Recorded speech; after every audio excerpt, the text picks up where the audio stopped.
I started to realize as I'm going back to Mormon church that I started to get in this headspace of I really want my kids to go to church. I really want my kids to get fully involved. And if you know me, you know I'm a pretty extreme person.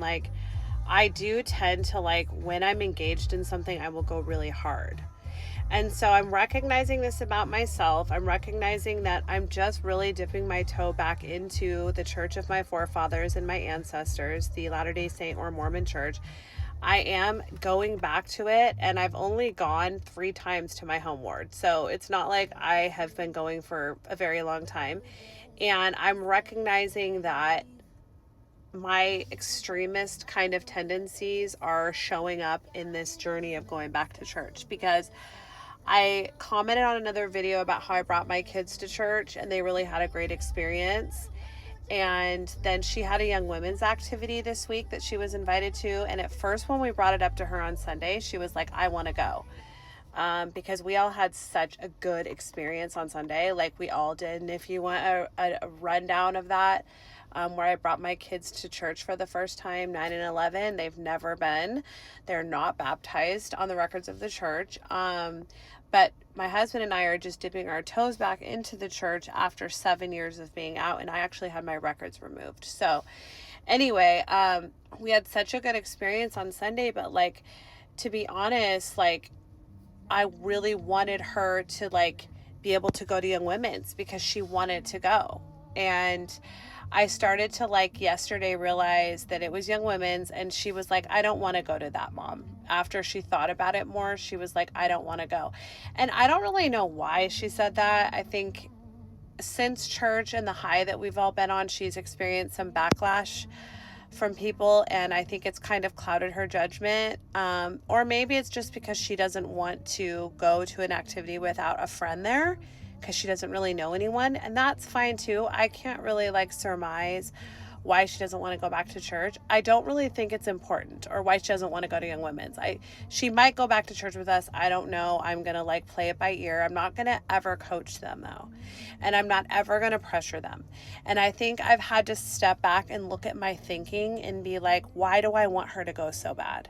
Is it old programming of the first time I did this? Because I was Mormon for 40 plus years. I was a temple going member. So my brain has literally been formed in this Mormon oxygen. Okay. And one of the old ways of thinking is that your whole family has to be in the church. And if they're not, there's a seat missing at the table. And I'm coming back around this time with a whole new perspective on church. I think for me, it makes sense, as I've talked about all the reasons why I feel familiar there. It's the language I speak. It's the water I was raised swimming around in. It makes my husband and I happy. For all of these reasons, we're going back. Do we believe all the doctrine? No. Do we believe that there's some real problems that need to be overcome in the church? Absolutely. That has not changed. But as we've taken small intentional steps in certain directions, we have felt good about it. And so we are wanting to continue because we still feel good, and we're going with our feelings and our intuition on it. That doesn't mean that everybody's going to have that same experience. It doesn't mean that my kids are even going to have that experience. Just because they felt good on Sunday doesn't mean that it's the only way. I think there are infinite ways to live life. Maybe one of them won't be religious. Maybe one of them will decide that they're gay. Maybe one of them will, want to stay in mainstream Christianity. All of that is fine. And I want to honor every single one of my kids' journeys as their own. And it's their one wild and precious life. They get to choose what makes sense to them, what feels good to them, what experiences they want to have. And who am I to judge that and try to infiltrate that? To me, that's just a lot of audacity and hubris to think that I can control these human beings' life purpose and trajectory that is so unique to them. That's between God.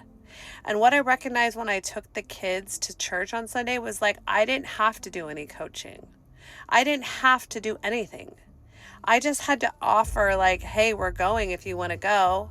Help them out a little bit getting dressed. And then God did the rest. I don't actually have to do anything. I can just respect their journey, love them, and invite them. But I also have to be okay if they don't decide to go in my direction. And that's okay, because I'm my own human having my own human experience. They're their own human having their human experience. And whatever path they choose, I will love them and be so proud of them.